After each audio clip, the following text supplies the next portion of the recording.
Thanks. So this is more like a story about shyness and having no discipline on becoming a software developer. But yeah, that's the hard way.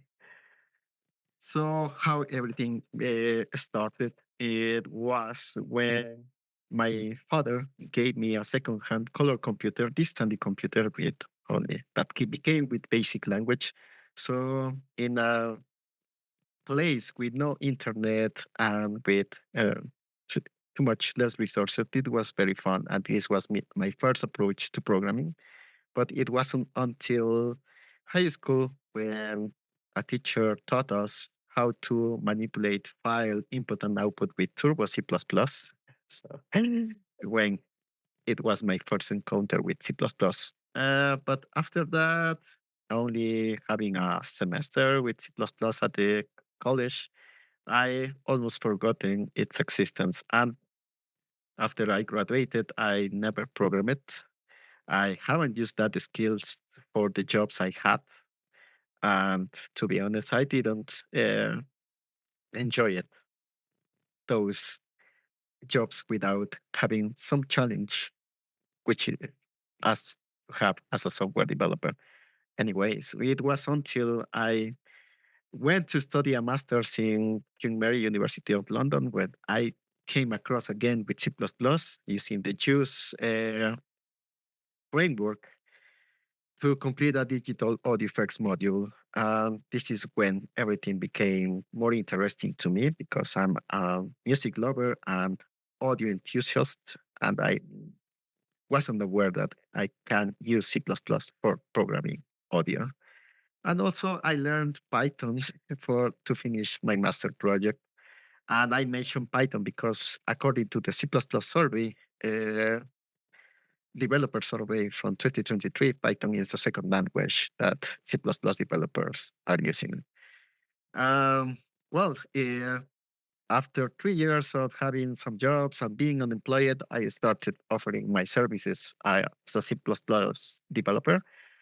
But yeah, I tried to learn by my own, but it wasn't until the COVID lockdown when I discovered the C++ meetups on Meetup page. And this is where everything started to change because it encouraged me to being a volunteer at the Audio Developer Conference and having more job offerings. And I accepted one a couple of years ago.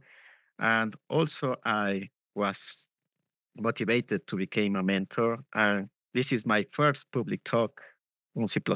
So, yeah, you can notice that. And well, as a mentor, what I teach first is what or were my mistakes of trying to mastering a programming languages to trying to learn everything or trying to reinvent the wheel or not relying on documentation or not following the guidelines. So this is what I advise not to do, but I advise doing the inverse. So reviewing documentation, making mistakes, asking help in the community. Now we have Discord. So there are several communities I will indicate in the later slides. And now, from as you heard from Francis talk, you have you might use LLMs or GPTs to for your programming journey. So keep learning. Review the foundations from time to time. There are several resources, but I recommend Solo Learn, which is uh, very fancy for beginners. Learn CPP. The web page is more comprehensive, and this one roadmap is more graphical. And well, thanks to the C++ committee, C++ is no longer C++. It's no longer C with classes. It's a different language. So I encourage and advise to find better resources like the VR books and some blogs like Andreas Fertig and Hacking C++. To finish off, I want to express my gratitude for the communities which are important, meeting C++ with Jens in Germany, the CPPCon, ACCU conference, Jason Turner with his podcast and their blogs and several other meetups I came across during this journey. So thank you very much for listening this talk.